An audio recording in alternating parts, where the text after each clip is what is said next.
Welcome back. This is my second video about using low frequency oscillators to make sound on the Kastle Drum and the Kastle 1.5 synth.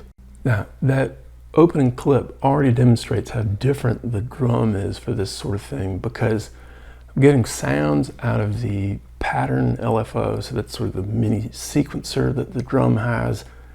I have that running at very high speed, and so you can hear that, but then at the same time, the beats of that clip are being driven by the clock and the triangle LFO. So able to split the LFO portions of the Kastle Drum, that's very powerful. And of course, it becomes even more powerful when you start to hook it to the 1.5.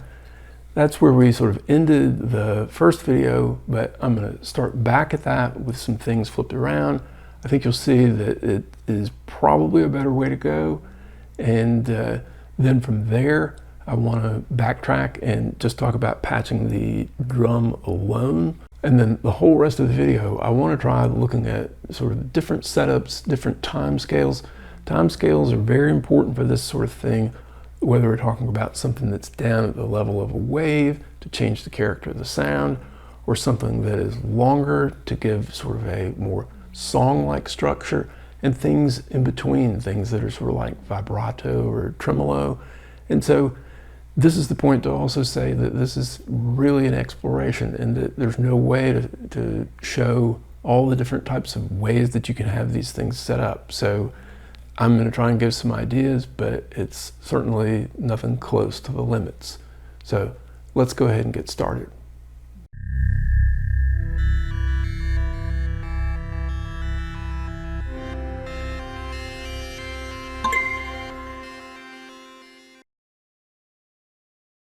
All right, so I forgot to mention in the introduction that I'm going to be using the Bastl Instruments Dude mixer quite a bit. Also the Korg NTS-1 for some effects, just to give us a better sound. And I thought it'd be a good idea that instead of being zoomed in over here like I normally am on the Kastles, to show the whole thing so you can see how things are hooked up, and you can check out the recorder. Probably see it clip. It's hard to avoid in a lot of this stuff, but anyway, it's going to be okay. I'll try to just call out the patching, and hopefully everything will be clear. And this is a good way to also sort of review here that what we were doing in the last video is we were taking the oscillator out signal from the Kastle 1.5, and just to remind you, this is what that sounds like. And so I've got that going into the left I/O port, and it's coming out over here going into the recorder. And then now I'm just going to take that wave and send it into the LFO reset on the 1.5.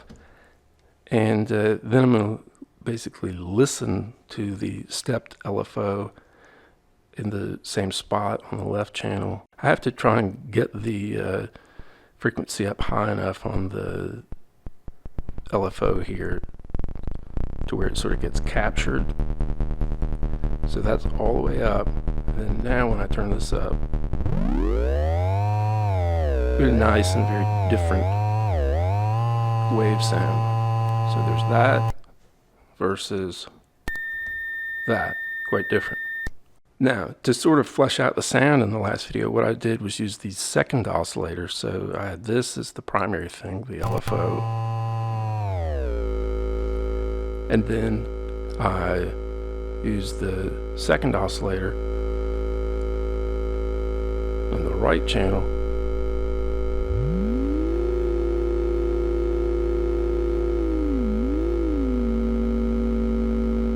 And you can hear that over there, and some modulation can make it a little bit cooler.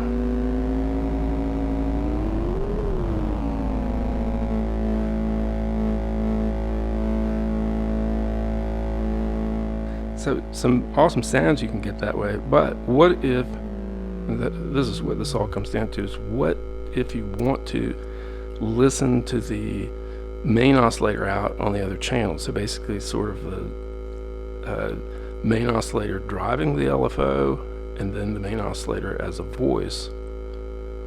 So when I do that, you can hear it on the right side. but it basically crashes the LFO, except when you're down here and it's basically too slow to trigger it anyway. And so this is sort of like an uncertainty principle type thing where the unable to listen to both of them at the same time. I can have this, or I can have that, but not both. And so this is just, I think, some sort of grounding thing that when you have the LFO reset, somehow going over to the grounding over here, that it messes up the triggering or something like that. I don't know. We don't have to know. But I'm going to tell you that there is one sort of simple and strange solution, which is that if we just listen to these two things out a different I/O, the one over here on the drum, so maybe you don't have another mixer, maybe you've only got the 1.5 and the Kastle Drum, then this might be a viable way for you to do this. All right, so this is both, and it doesn't quite sound the same. It's because it's sort of like what I think of as a relative ground, where you've got the main oscillator signal being sort of grounded by the retriggered LFO. It's kind of complicated sounds, but let's listen to it for a second.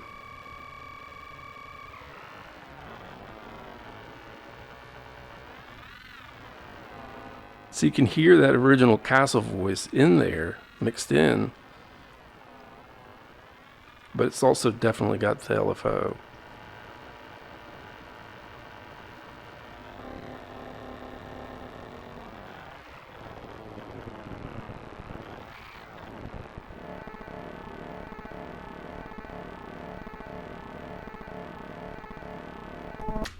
Okay, so that's got sort of a crazy sound to it that is pretty cool, and if this was the only way you had to do it, then seems like a good idea. But what I'm going to do is show that you can just use the Dude mixer to listen to the audio LFO and the main oscillator out. So let me pull that off. Won't need that. And the way we're going to do that is we're going to take our signal out of the Dude there. My Dude is kind of scratchy and stuff, so probably have to edit out some of the stuff, although it's gotten better the more I use it. I'm gonna grab an aux cable here, and just this is as good a time as any to say that don't forget that the Dude really treats all inputs as mono, and so if you put a stereo signal in there, the right side is basically going to get removed, so it'll just be the left side. I don't know, it's not really that bad.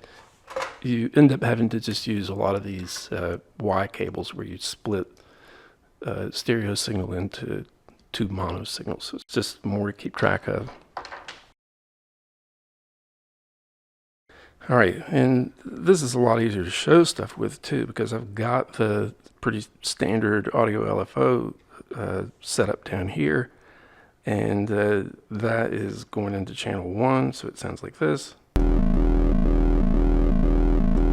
But then I've also, now I'm just using the main out, and this doesn't cause this grounding issue.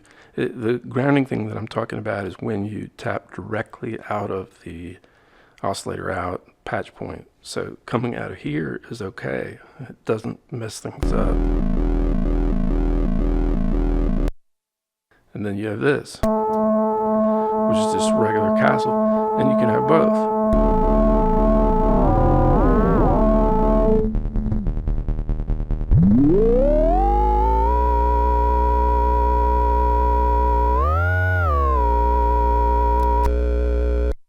So one, the other, both.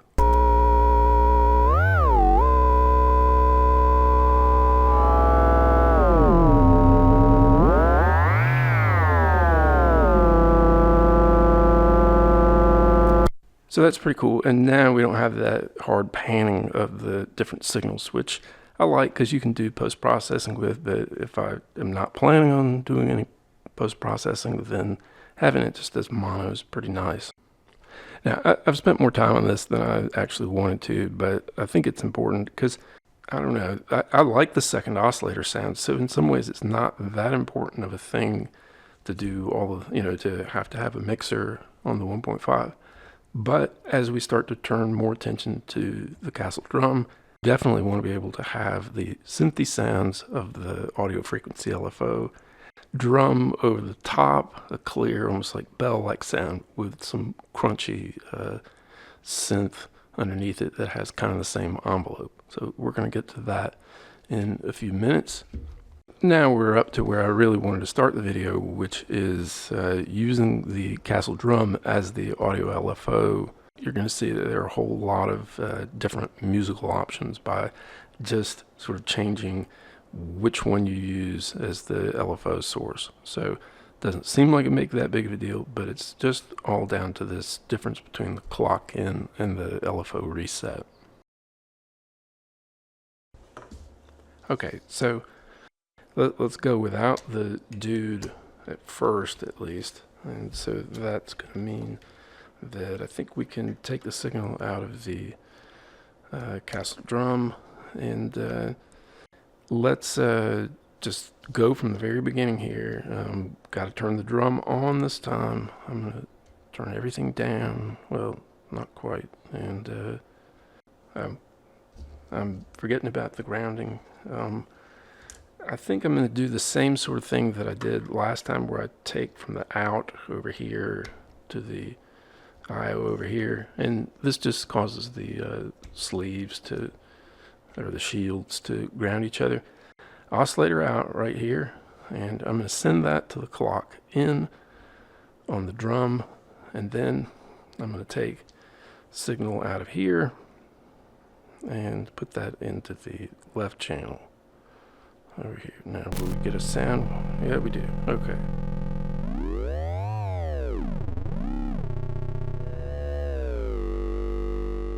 Okay, and then let's just decide that the other thing we want to listen to is going to be the drums. And we'll put that on the right. Okay, so let me spin this and see if it...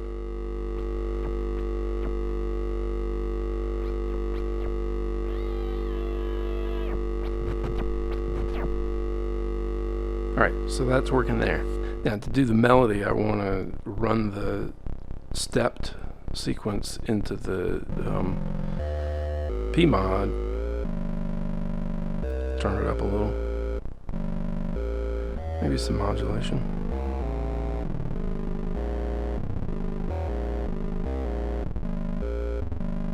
So this gets into what I was talking about last time, where we had the LFO tied up listening to it, but now I'm going to just be able to put it straight into the wave shape because it's in sync with this stepped sequence.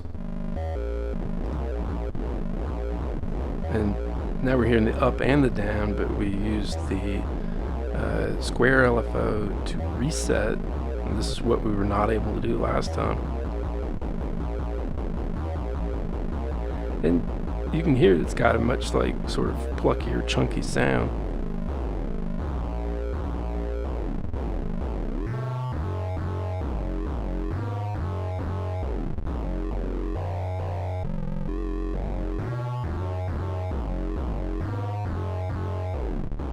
And this just takes a little messing around with to try and get the timing right. Okay. Now, the thing that we're missing though is anything to do with drums. So I'm going to take from the stepped over here and have that go into the drum mod. We'll see what that does. Alright, I've sort of messed with it, tweaked the parameters and stuff like that to get us kind of where we were at the end of the last video, but with this pluckier sound. So it sounds like this. And that's the bass line on the left from the audio LFO, which is basically being driven by the oscillator out, and then the drums on the right. Maybe I will leave it pan so you can hear that difference. We're back to where we were, but the thing to not overlook is that we have an entire parameter, this tempo setting, which controls the clock and the triangle LFO to completely modify these sounds. Alright, so now how do we go about that? just to clarify that, listen to how this doesn't really change anything. Got it over there. Got it over there. Okay, so we can use this as a completely independent thing. So one thing that I really like to do, and we'll come back to this in the drum only section later in this video, is to change the feed, which just changes the timbre of the sound. But with this triangle LFO, it seems to work really well. So that sounds like this.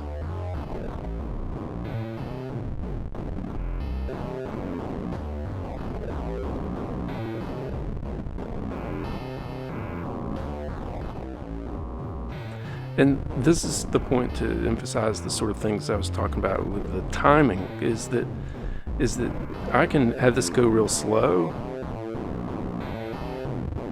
and this is going to have us go through phases of noise, through phases of middle bass.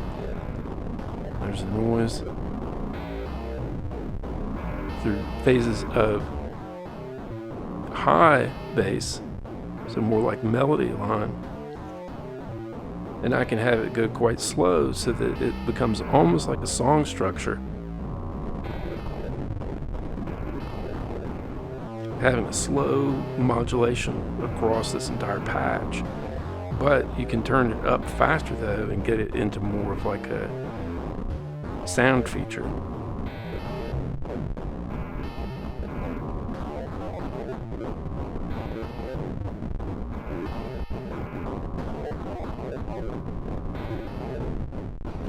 That may be a little too fast, pretty glitchy. But then the thing that we haven't done at all is that this can come over here. Okay, so I'll do this two-state thing with the clock signal. Let's have the clock change the timbre. It's a little hard to hear there. I'm going to just crank this.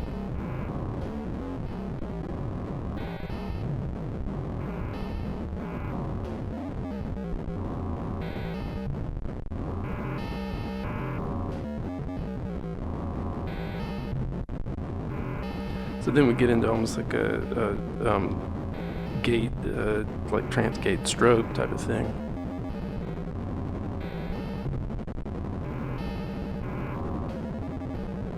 I actually kind of like that. Let me try and tune it up a little.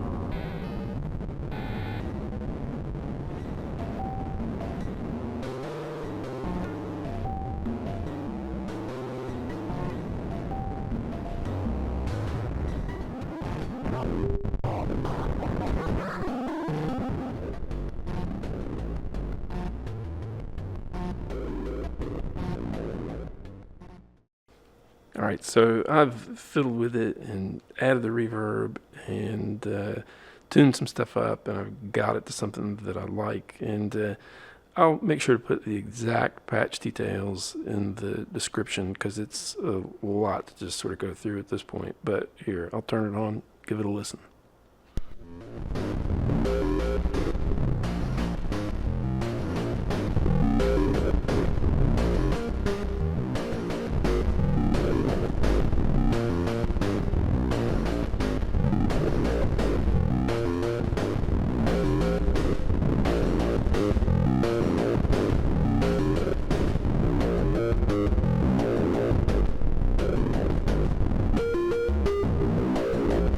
Not sure where that came from.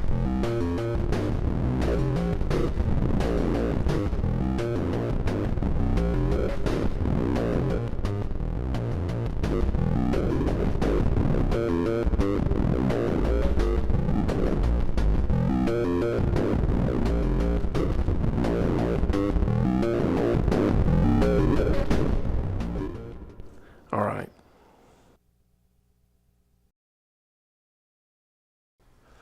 Alright, so now we come to an important part of these audio LFO videos, because for the first time we're going to do the audio LFO thing except only with the Kastle Drum. So this is for people that only have the Kastle Drum, and I feel like there's at least a few patches that are really interesting, and so I'm hopeful that people try this one out.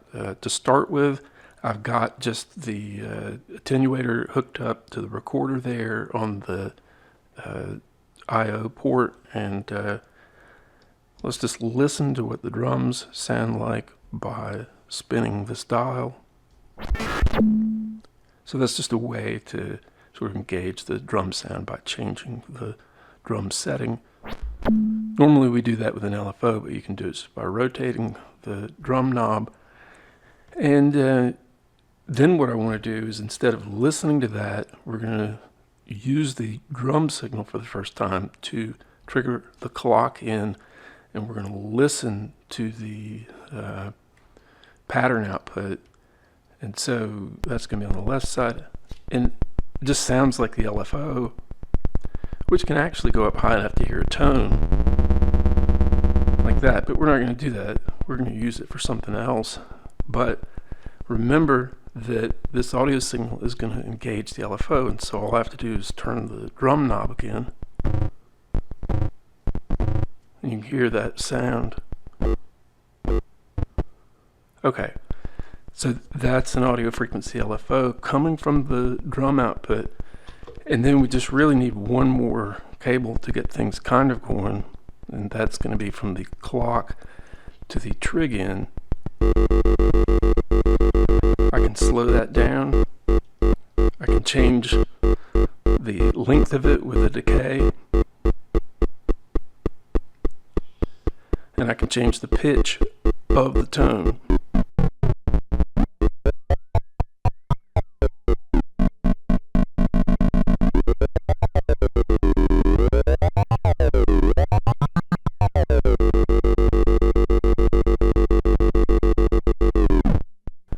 Okay, so the first thing to think of is just that we can make some nice drones with this, because by turning the LFO up to higher tempos, we're going to be able to sort of, basically depending on the way the decay is set, we're going to be able to turn it into sort of a homogeneous wave.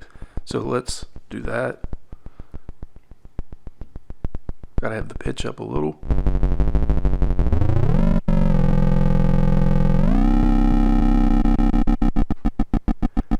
So the decay sets the gap.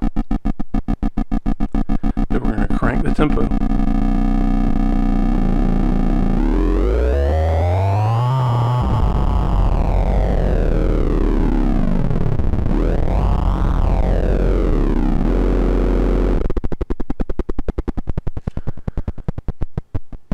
And then the next obvious thing to try is to do that with some effects.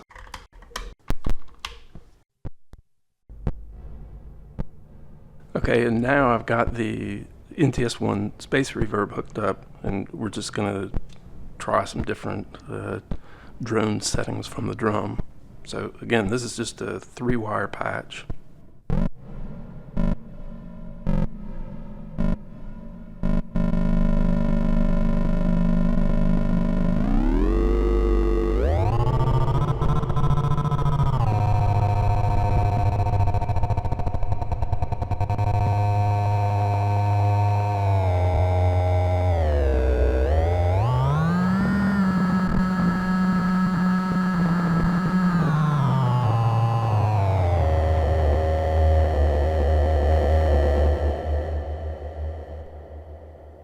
And so the whole point to emphasize here is, if you have the Kastle Drum, it's all you got, or you don't have anything else like this but want to have a drone and you have a reverb, doesn't have to be the NTS-1, it could be a pedal or whatever, this is actually a pretty nice choice.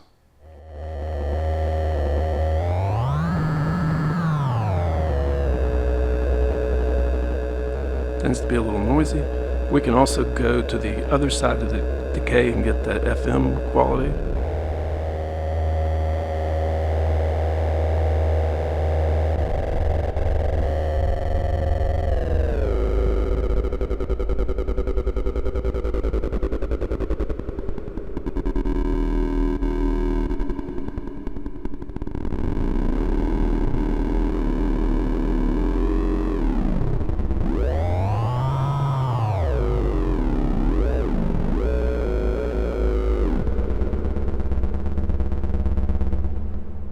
Once you've sort of seen just the drone part of things, realize that we've also got the LFO as a kind of a free parameter to a point, and I've got the reverb off. I'm going to go from the clock signal into the pitch modulation. Turn that up a little, turn the volume up.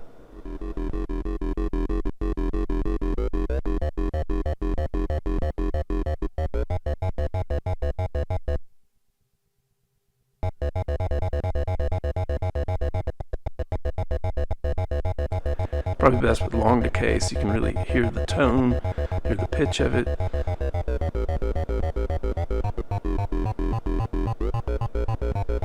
And so I've got control over that step, the pitch step, and control over the speed, and control over the bottom.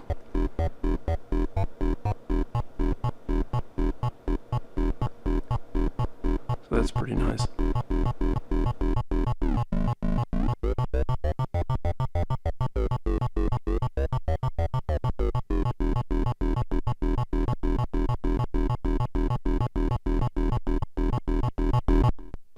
Okay, so that's where we're at with that, and it's nice, but I should mention that even if you don't have the 1.5, maybe you have something like the Korg SQ1, you can use an external CV sequencer to take the sounds that we're hearing, like drones or this beat or whatever, and sequence that from the external thing. And I did that a while back. Here's a clip of it.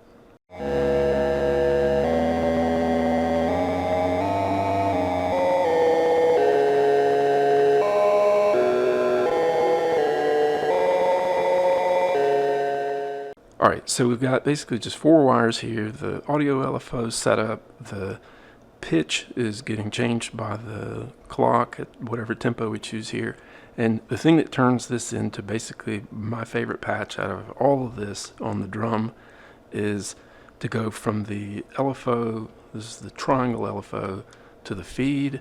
And I'll turn it up so you can hear what it does. But this is going to start to do this thing where that we're changing the sequence from half the number of steps, so it makes the pitch double and also go noisy, so it's a whole lot of variety for what we're investing here.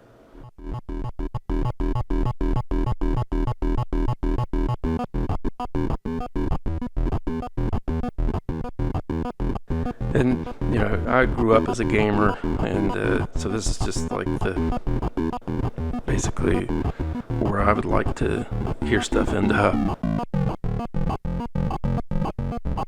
So we've got speed,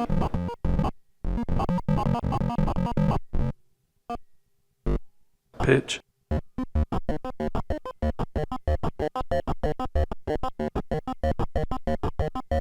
and also control over the decay.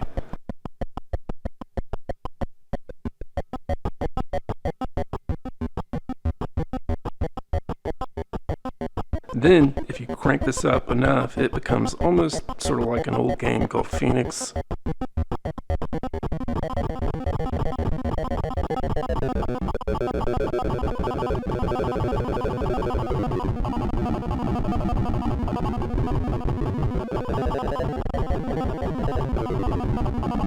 Alright, we got to throw some effects on that. I think maybe the plate reverb.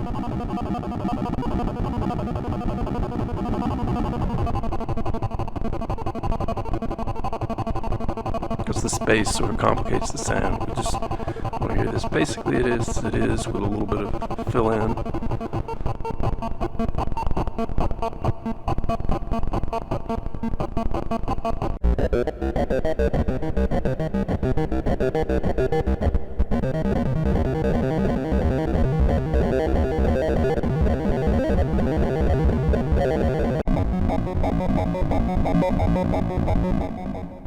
Alright, so really love that one, and all you need to have for it is the drum and probably an attenuator, and then whatever effect you can come up with will probably give it a little bit more of a full sound. So quite nice. Now, of course, we can always take things further when we've got the 1.5 as a CV sequencing source, and so what I'm going to do is let's just see, we're right where we were, but I want to add in the drums, and so that's something to think about how to do with the Dude. I'm basically going to send the Dude output into the NTS-1, and then I'm gonna take a aux cable, and I've got it on the left, so I can just use this. This basically becomes mono into the Dude, and turn it on. Back to where we were, but now we can take the drum output here. So this is just going to be the actual drum, and put it in over here.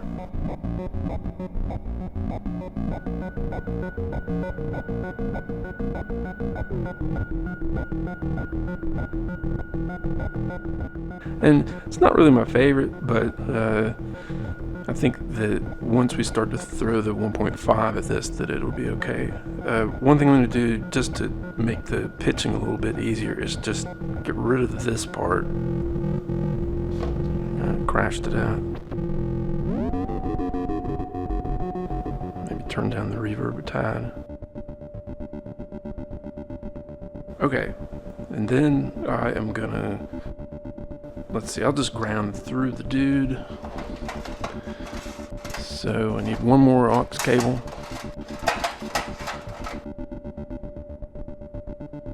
We're gonna go just out the Kastle and into the third input on the Dude. Turn it on. Got a little something already there, but what I want to do is then take the stepped output, and we're going to use that to just I need to get more in frame here. That's good enough. Now we're going to use this to control sort of the bass pitch of the drum, and then got to make sure to pitch the Kastle along with it.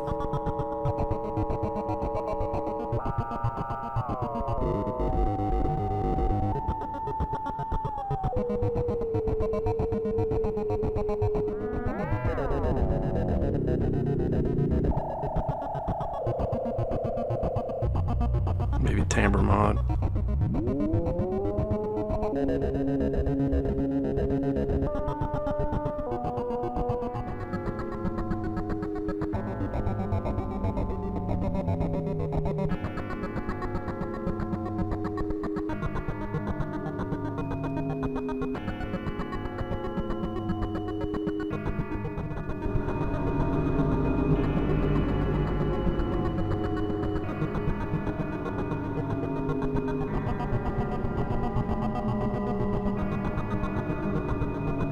Even a slight high-pitched drum in there.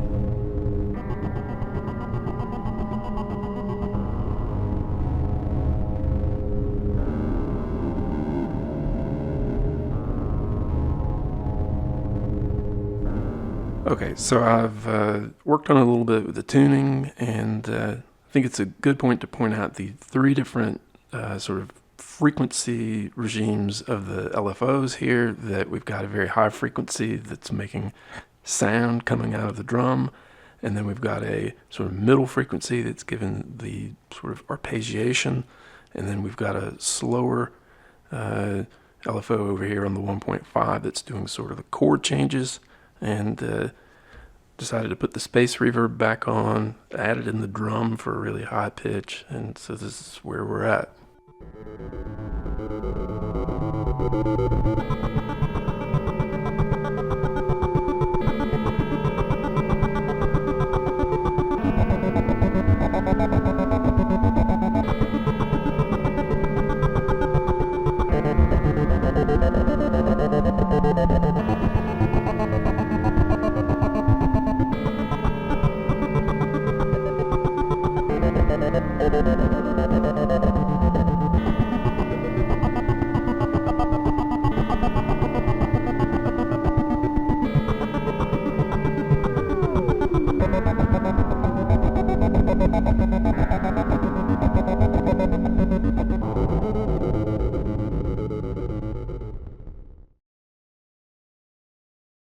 Alright, so the last thing I want to show with the drum and the Kastle with this audio frequency stuff is something that's, I don't know, it's so delicate and weird to set up that I think it's much better to just have it here, and I'll go through a little bit of what I've done. And hopefully if anybody wants to reproduce it, they can, and if there's an issue, then just leave me a comment or something like that, and I will try what I can to help. But this is one where the grounding and stuff is very critical, and so just the core of it, of what I've got going here, is that I have the drums going into the clock in over here on the drum, so that's going to give us the audio frequency LFO. But then recall how that pushes the signal, the sort of the wave train to the pattern, and then I've got that going to the trig end. So instead of a very standard clock signal to the trig end, I've got the actual thing that we're using as the audio LFO. And so it's sort of a feedback loop that we're going to tap off of and listen to, but we have to listen to it. If you ground these into the typical I/O on the drum, it won't work. Just it's too touchy. So sending them out over here in that relative ground mode on the 1.5 on the left and right channel there. So I've got audio LFO coming out, drum signal coming out, and that's all coming out there. And I have found that I have to use one of these attenuators so that things aren't too connected. Again, it's sort of strange, but then that gets split into a Y dual mono that's over here on channel 1 and channel 2 of the Dude. And then the last thing, I have a little bit of a drone going into channel 3 from the Kastles. So that's sort of the least interesting of it. Let's listen to this first, and I've got it dry to start with just so you can hear. Here's what the 1.5 is doing, just low. Then these other two are actually copies of each other, so I'm going to play them together.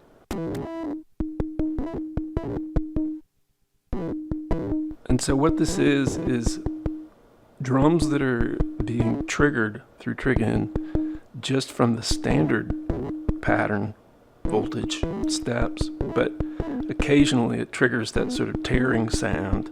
Sort of reminds me of a little bit of granular type stuff, where you're ripping a lot of trig ends from the pattern going into audio LFO mode, such as it is.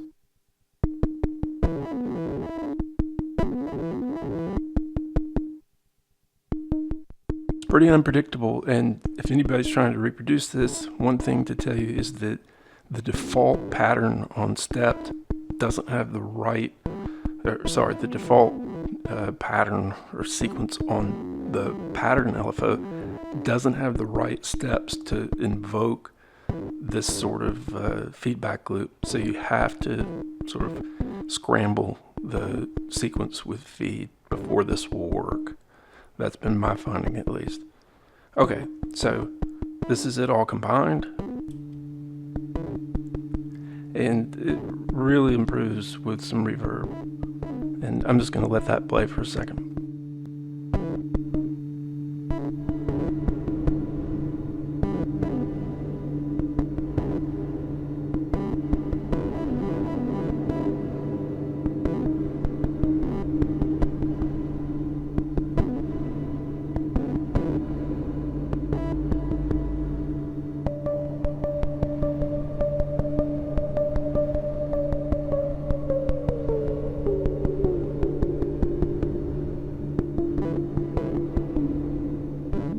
I'm just going to randomize the feed. I think it provokes the feedback a little bit more.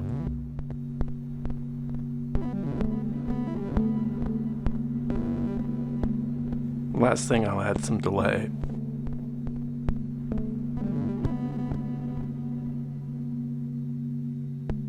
And so at this point it becomes more sort of an ambient art piece type of thing.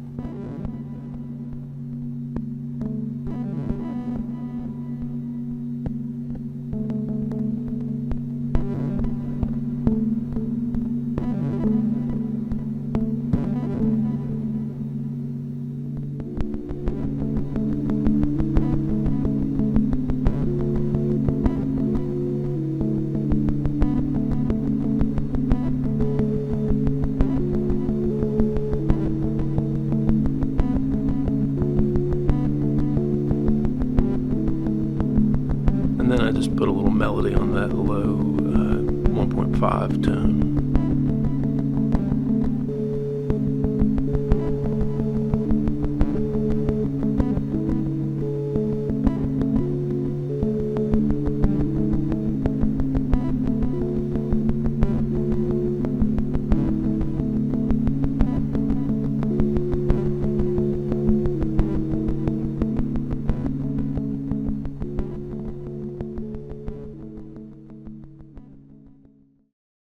All right, so that's a whole lot of stuff about audio frequency LFOs on the Kastle Drum, the Kastle 1.5 synth. I think it's some nice stuff. There's a lot of details about patching and how to have things set up, but ultimately it's just different sounds that you can't really get out of Kastles in any other way. And at its core, I think there's also quite a bit of musicality to it, because some of those sort of 8-bit and arcade type of sounds coming out of the drum, I really like that a lot, and I hope you've enjoyed it. I've been on kind of a Kastle phase here on this channel, and so in the next video, I'm going to change gears. I think do some stuff about found sounds using electromagnetic field coils. It can be pretty cool to just sort of poke around the place and different things that you own, or different places that you can go and try and find electromagnetic fields, sample them. Hopefully we'll make some music out of that as well. So hope you come back for that. And to close this video out, I think I'm gonna maybe just do a little bit more with the Kastles. So I hope you enjoy that, and thanks a lot for watching.